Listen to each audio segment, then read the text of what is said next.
how to get Phantom Wallet address. So if you want to get your Phantom Wallet address, then what you need to do is first you need to open up your Phantom application. Now once you open, you just need to simply go with the middle of your screen where you will have the options of send, receive, buy, and swap, right?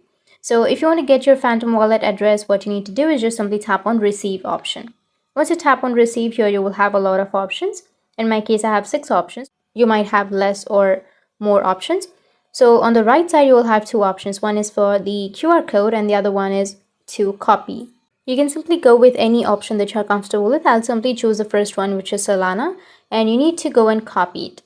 Once you've copied, you can also have the other option, which is you will also have the QR code. If you tap on the QR, then here you will have the QR code. You can simply screenshot the QR code or send that, share that to your friends to receive the tokens. You can use this address to receive the tokens and collectibles on Solana. So you can just copy and then send it to your friends.